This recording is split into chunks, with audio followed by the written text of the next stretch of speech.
আমরা 300 টাকায় পাঞ্জাবি বিক্রি করি, 300 টাকায় পাজামা বিক্রি করি। পারলে যদি যে দামে আপনারা দেন ওই রাস্তায় দ্বারা আপনি মানুষের রিলিফ দিয়ে দেন, এটা ব্যবসা না করে এইভাবে রিলিফ দিয়ে দেন। আমাদেরকে বলেছেন যে এই মার্কেটে 4500 টাকার নিচে পাঞ্জাবি বিক্রয় করা যাবে না, 1500 টাকার নিচে পায়জামা বিক্রয় করা যাবে না। তারা ওই রকম ভাবে একটা সিন্ডিকেট মেনটেন করে রেখেছেন। বিভিন্ন সময় তারা বিভিন্নভাবে দলবল নিয়ে মব সৃষ্টি করে আমাদের দোকানের উপরে আক্রমণ করেছেন। আমাদের একটা টার্গেটই হচ্ছে গিয়ে আমরা প্রতিটি গ্রাহকের কাছে ন্যায্য মূল্যে ভালো পণ্য বিক্রয় করে ইনসাফ করতে প্রতিজ্ঞাবদ্ধ। এই ইনসাফ করতে প্রতিজ্ঞাবদ্ধ হওয়ার কারণে যদি আমাদের বাধার সম্মুখীন হইতে হয় তাহলে আমরা ব্যবসা বন্ধ করে দিব। গতকালকে আমাকে বিভিন্ন নাম্বার থেকে ফোন করে ভয়ভীতি দেখানো হয়েছে যে একটা শোরুম বন্ধ করছি, বাকিগুলোও বন্ধ করে দিব, সুতরাং ভিডিও যা আছে সব ডিলিট করে দাও। ভিডিও তো আমরা করি নাই, ভিডিও করেছে আমাদের একজন গ্রাহক ভিডিও করে সেই ভিডিও ফেসবুকে দিছে। ফেসবুক থেকে বিভিন্ন সাংবাদিকরা, বিভিন্ন সংবাদকর্মীরা সেগুলা কালেক্ট করে দিচ্ছেন। এই ভিডিওটা থাকার কারণে আমরা আজকে এই প্রেস কনফারেন্স করার সাহস করছি, আদারওয়াইজ আমরা এত বড় সাহস করতেও পারতাম না। এই প্রতিষ্ঠানের আয় ব্যয় সম্পূর্ণ গরিব দুঃখী অসহায়দের মাঝে আমরা বিতরণ করে থাকি। আপনারা সকলেই জানেন ব্যবসার লভ্যাংশ দিয়ে আমরা গরিব দুঃখী অসহায়দের খাবার বিতরণ করে থাকি, তাদের চিকিৎসার ব্যবস্থা করে থাকি। তারপর থেকে আমরা সবসময় মিডিয়ার আড়ালেই থেকেছি, কখনোই ফ্ল্যাশ হয়ে সামনে আসি নাই। তো আমরা ন্যায্য মূল্যে পণ্য বিক্রি করার যে প্রতিজ্ঞা, সেই প্রতিজ্ঞায় অটল থেকেই আমাদের ব্যবসা আমরা চালিয়ে যাচ্ছি। আমরা 300 টাকায় পাঞ্জাবি বিক্রি করি, 300 টাকায় পাজামা বিক্রি করি। এই ছাড়াও আমাদের বিভিন্ন মূল্যের প্রোডাক্ট আছে যেটা বাজার মূল্যের চেয়ে অনেক কম, কারণ আমাদের প্রোডাকশন কস্ট কম। আমাদের কোম্পানিতে বিভিন্ন প্রকার প্রতিবন্ধীরা কাজ করেন, বিভিন্ন প্রকার হিজলা সম্প্রদায়ের লোক কাজ করেন, বিভিন্ন প্রকার মাদকাসক্ত ছিলেন পূর্বে, এখন ভালো হয়ে কাজ করছেন। তো তাদের কাছ থেকে আমি যেই রকম ভালোবাসা এবং কাজ পাচ্ছি, আমার সিস্টেম লস নাই, আমার প্রোডাক্টের কস্টিং প্রাইস কম, এবং আমাদের প্রতিষ্ঠান যেহেতু গরিব দুঃখী অসহায়দের মাঝে মুনাফা বন্টন করে, সেই ক্ষেত্রে আমাদের যারা সাপ্লায়ার আছে তারাও আমাদেরকে সুলভ মূল্যে প্রোডাক্ট দিয়ে থাকে।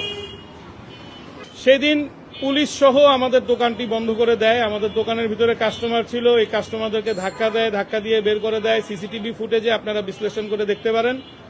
আমাদের গ্রাহক সংখ্যা বেশি আসার কারণে পুলিশ বন্ধ করে এই গেটের সামনে পুলিশগুলো দাঁড়িয়েছিল এবং আমাদের সারাদিনের ব্যবসা বন্ধ করে দেয়। ব্যবসা আমাদের যতটুকু বন্ধ করছে তার চেয়ে বেশি আমাদের দুঃখ হচ্ছে এই সাধারণ যেই গ্রাহক আমাদের আছেন, সবাই মধ্যবিত্ত। এই মধ্যবিত্তরা এই ঈদের কেনাকাটা করতে পারে নাই। আমরা প্রতিনিয়তই আমাদের পণ্যের দাম সুলভ মূল্যই রাখি। আমাদের একটা আজকে আপনাদের মাধ্যমে আমি সরকারকে জানাতে চাই, আমরা অনেক বাধা উপেক্ষা করে ব্যবসা পরিচালনা করে আসছি। আমাদেরকে সহযোগিতা সরকার করবে এই প্রত্যাশা আমরা সবসময় করি, কিন্তু কখনোই আমাদের মতন ব্যবসায়ীরা সরকারের কাছ থেকে কোনো সহযোগিতা পায় না। সহযোগিতা পায় সিন্ডিকেটরা, সহযোগিতা পায় বড় বড় ব্যবসায়ীরা যারা বিশাল বড় অঙ্কের লোন নেয় ব্যাংক থেকে লোন নিয়ে তারা ঋণ খেলাপি হয়, তারা বিভিন্ন ধরনের সহযোগিতা পেয়ে থাকে, কিন্তু আমরা কখনো সহযোগিতা পাই না। আমাদের মতো ব্যবসায়ীরা সবসময় মানুষের কাছে আমরা নিপীড়িত, নির্যাতিত, নিকৃষ্ট প্রাণী হিসেবে থাকি। আমরা জনগণের জন্য যদি কিছু করতে চাই, সেই ক্ষেত্রে আমাদেরকে একটা ভয় ভীতি দেখানো হয়। এখানে মানুষ রাখবে কিভাবে? একটু আগে পুলিশদের বলে গেছে আপনার লোকজন কাস্টমার যে এদেরকে দেখেন, কারণটা কি?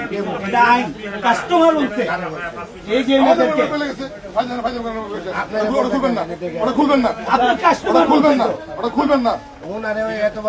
খুলবেন না বলছে তো কাস্টমার, দোকান আপনাদের এখানে তেলের ব্যবস্থা রাখছেন বন্ধ হলে যে এনাদেরকে পর্যন্ত গাড়ি দিয়ে গেছে। আপনি খুলবেন না, আপনার মালিককে ডাক দেন, আপনার ওনার স্পেল নাকি নাম উনি আসবেন, উনি আসতে বলেন, উনি আসবে। মালিক আসতে বলেন, আর একটা মালিক আপনার দোকান মালিক সমিতি আছে, একজন প্রেসিডেন্ট, কোনো আপনার অনুমতি নেন না, কোন রকমের আপনার আইন কানুন মানেন না, কারোর সাথে আলাপ করেন না। আপনারা নাসির বাইরে ধরতেছে একটা বাজে একটা ইয়া দিয়ে গেছে, এক এক দিন এক একটা ইয়া আসতে বলেন মারলে যদি এই যে দামে আপনারা দেন ওই রাস্তায় দ্বারা এমনি মানুষের রিলিফ দিয়ে দেন। এটা ব্যবসা না করে এইভাবে রিলিফ দিয়ে দেন। সকালে শুরু তেল করলাম দিবেন